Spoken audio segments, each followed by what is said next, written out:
ನಮಸ್ಕಾರವನ್ನು ತಿಳಿಸುತ್ತಾ ಹಾಗೆ ಶಿವಕುಮಾರ್ ಸ್ವಾಮಿಗಳ ಒಂದು ಆಶೀರ್ವಾದವನ್ನು ಪಡೆಯುತ್ತಾ, ಇದು ನನ್ನ ಪುಣ್ಯನೋ ಅಥವಾ ಏನೋ ಗೊತ್ತಿಲ್ಲ,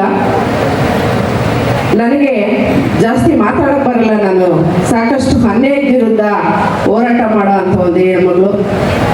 ಎಲ್ಲೋ ಹೋಗಿ ಒಂದು ಕೂಗಾಡಿ ಒಂದು ನ್ಯಾಯ ಕೊಡಿಸ್ಬರೋ ಅಂಥ ಒಂದು ನಿಟ್ಟಿನಲ್ಲಿ ನನ್ನ ವೇದಿಕೆ ಹೋಗ್ತಾ ಇದೆ. ಇವತ್ತು ಸಿದ್ದನಕೊಳ ಒಂದು ಐತಿಹಾಸಿಕ ಮತ್ತು ಪುರಾತನ ಕಾಲದ ಒಂದು ದೇವಸ್ಥಾನ ಅಂತ ಹೇಳೋದಕ್ಕೆ ನಾನು ಇಷ್ಟಪಡ್ತೀನಿ. ನಾನು ಒಂದೊಂದು ಕಡೆಯಿಂದನೂ ದರ್ಶನ ಮಾಡ್ಕೊಂಡು ಬರುವಾಗಲೂ ಒಂದೊಂದು ಅನುಭವ ನನಗೆ. ಇಂಥ ಶಕ್ತಿ ಇದೆ ಇಲ್ಲಿ. ಇಲ್ಲಿ ಪುಣ್ಯ ಮಾಡಿದಂಥ ಒಂದು ವ್ಯಕ್ತಿ ಇಲ್ಲಿ ಬಂದು ಈ ಜಾಗದಲ್ಲೇ ನಿಲ್ಲಬೇಕು.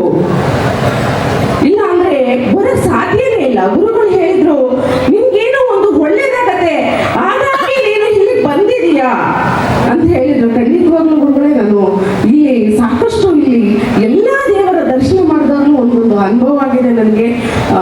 ನಾನು ಯಾವುದೋ ಜನ್ಮದ ಪುಣ್ಯ ಮಾಡಿದ್ದೀನಿ ಅಂತ ಹೇಳೋದಕ್ಕೆ ಇಷ್ಟಪಡ್ತೀನಿ. ಹಾಗೆ ಇಲ್ಲಿ ಒಂದು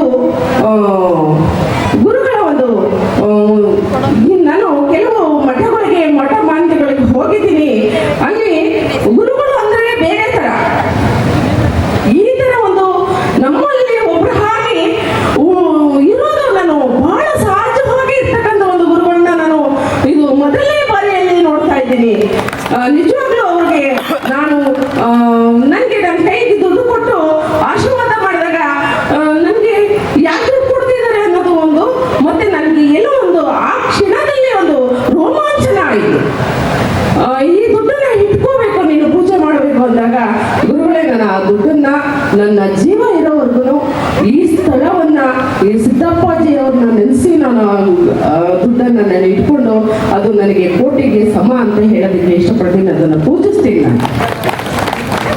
ನಾನು ಕೂಡ ಒಂದು ಪೌರ ಕಾರ್ಮಿಕರನ್ನ ಕರೆದು ನಾನು ಸನ್ಮಾನ ಮಾಡ್ತೀನಿ. ಪ್ರತಿ ವರ್ಷ ಕಾರ್ಯಕ್ರಮವನ್ನ ಮಹಿಳಾ ದಿನಾಚರಣೆ ದಿವಸ ಪೌರ ಕಾರ್ಮಿಕರನ್ನ ಕರೆದು ಅವ್ರಿಗೊಂದು ಸನ್ಮಾನ ಕಾರ್ಯಕ್ರಮವನ್ನು ಮಾಡ್ತೀನಿ.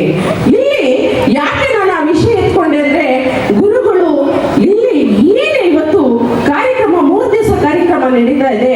ಅಷ್ಟು ಒಂದು ಕಾರ್ಯಕ್ರಮದಲ್ಲಿ ಒಂದು ಕಾರ್ಯದಲ್ಲಿ ತುಡಿಕೊಂಡಂತ ಅಡಿಗೆ ಅವರು ಇರ್ಬೋದು, ಒಂದು ಹೋಮ್ ಗಾರ್ಡ್ಸ್ಗಳು ಇರ್ಬೋದು, ಪೊಲೀಸ್ ಇರ್ಬೋದು, ಕೆವಿ ಅವ್ರು ಇರ್ಬೋದು, ಎಲ್ಲರ ಕದ್ದು ಸ್ಟೇಜ್ ಅಲ್ಲಿ ನಿಲ್ಲಿಸಿ ಅವ್ರನ್ನ ಒಂದು ಟೇಪ್ ಕಟ್ ಮಾಡಿಸೋದು, ಅವ್ರಿಗೊಂದು ಸನ್ಮಾನ ಮಾಡೋ ಅಂತ ಒಂದು ಕೆಲಸವನ್ನ ಮಾಡ್ತಾ ಇದ್ದಾರೆ. ಅಂದ್ರೆ ಇದು ನಿಜವಾಗ್ಲೂ ಇದೊಂದು ದೊಡ್ಡ ಕೆಲಸ. ಈ ತರ ಒಂದು ದೊಡ್ಡ ವ್ಯಕ್ತಿಯ ಮುಂದೆ ನಾವು ನಿಂತ್ಕೊಂಡು ಮಾತಾಡ್ತಾ ಇದೀವಿ ಅಂದ್ರೆ, ನಿಂತಿದೀವಿ ಅಂದ್ರೆ ಅದೊಂದು ನಮ್ಮ ಭಾಗ್ಯನೇ ಸರಿ. ಯಾಕೆಂದ್ರೆ ನಾನು ಕೂಡ ಈ ಕಸ ಗುಡ್ಸೋ ಅಂತವ್ರು, ಒಂದು ಅಂಗನವಾಡಿ ಅಲ್ಲಿ ತೂಕ ಹಾಕ್ತಾರೆ ಗೊತ್ತಾ, ಅಂಥವ್ರನ್ನ ಮತ್ತೆ ಆಶಾ ಕಾರ್ಯಕರ್ತನ ಕರೆದು ನಾನು ಒಂದು ಸನ್ಮಾನ ಮಾಡ್ತೀವಿ. ಯಾಕೆ ಅಂದ್ರೆ ಸನ್ಮಾನ ಮಾಡಿದವ್ರಿಗೆ ನಾವು ಸನ್ಮಾನ ಮಾಡಬಾರ್ದು, ಅವ್ರ ಕೆಲಸ ಏನು ಅನ್ನೋದನ್ನ, ನನ್ನ ಕೆಲಸಕ್ಕೆ, ನಾನು ಮಾಡ್ತಾ ಇರೋ ಒಂದು ಕೆಲಸಕ್ಕೆ ನಾನು ಗೌರವಿಸ್ತಾ ಇದ್ದಾರೆ ಅಂತ ಅವ್ರಿಗೂ ಒಂದು ಖುಷಿ ಇರುತ್ತೆ, ಒಂದು ಹೆಮ್ಮೆ ಇರ್ತದೆ. ನಾವೆಲ್ಲ ಒಂದು ರೋಡ್ನಲ್ಲಿ ಹೋಗ್ಬೇಕಾದ್ರೆ, ಮೇಡಮ್ ನೀವು ಹಾಕಿದ ಹಾರನ ನಾನು ಎದುರುಗಡೆ ನಮ್ಮ ಮನೆಯಲ್ಲಿ ಹಾಕೊಂಡಿದ್ದೀನಿ ಅಂದಾಗ ನಮ್ಗೆಲ್ಲ ಒಂಥರ ಅಳಲು ಬರುತ್ತೆ. ಎಂತ ಒಂದು ಮುಗ್ಧರಿರ್ತಾರೆ ಇವರು, ಎಂತ ಒಂದು ನಮ್ಮ ಸೇವೆಗಾಗಿ ಅವರು ಸದಾ ನಿಂತಿರ್ತಾರೆ. ಅವ್ರಿಗೆ ನಾವೊಂದು ಗೌರವಿಸ್ಬೇಕು.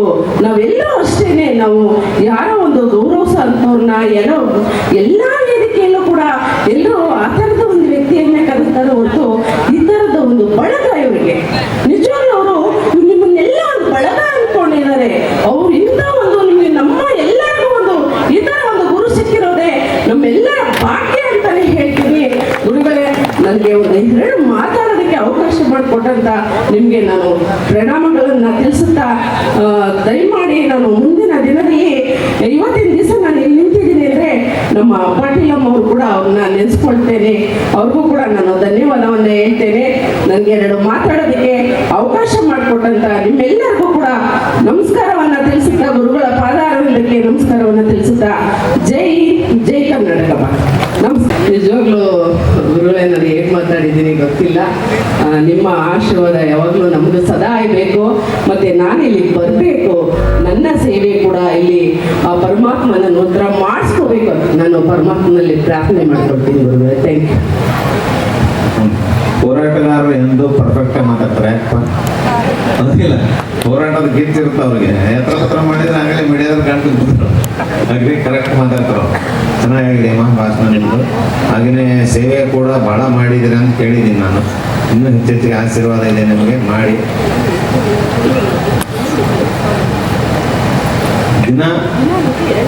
ದಿನ ನೀತಿ ನೋಡ, ಸಿದ್ದನಕೊಳ ದಾಸ ಮಠವೇ ಐತೆ ಅಲ್ಲಿ. ಒಂದು ದಿವ್ಸಕ್ಕೆ 2,000 ಜನರಿಗೆ ಊಟ ಕೊಡ್ತಾರೆ. ಬೆಂಗಳೂರಾಗ ಕೊಡೋದಂದ್ರೆ ಸಾಮಾನ್ಯ ಎಲ್ಲದು.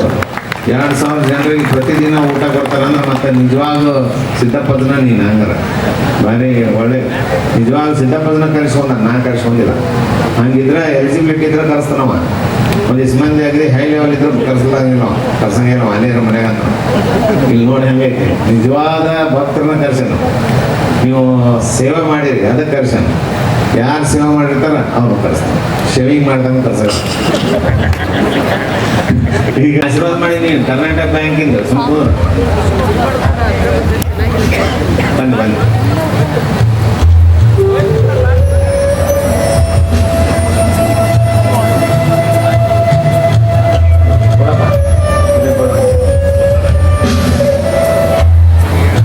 ಚಪ್ಪಾಳೆ ಹೊಡ್ರಿ ಎಲ್ಲರೂ. 2,000 ಮಂದಿ ಊಟ ಹಾಕ್ತಾರ ಅಂತ ಚಪ್ಪಾಳೆ ಹೊಡೆಯಕ್ಕೆ ಹಾಕೊಂಡ್ರೆ ಹಂಗೆ ಜೋಕ್ ಮಾಡ್ತಿಲ್ಲ ಇಬ್ಬರು ನಿಂದ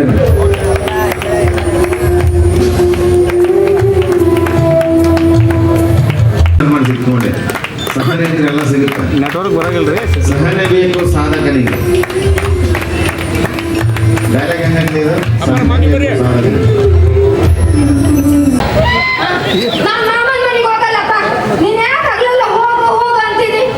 ಯಾಕೆ ಗಾಡಿ ಬಿಟ್ಟು ಬಂದವ?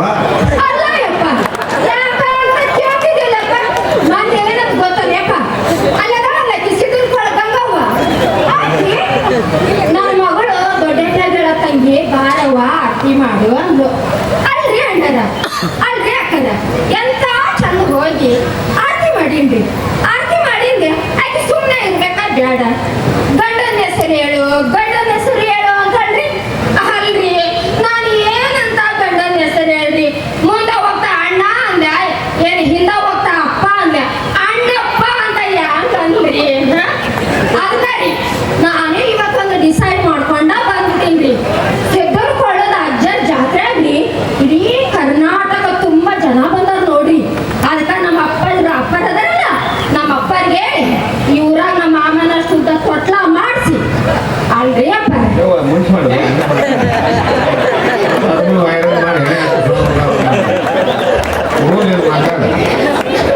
ಈಗ ಅಪ್ಪಗ ಸಂಶಯ ಮಾಡೋ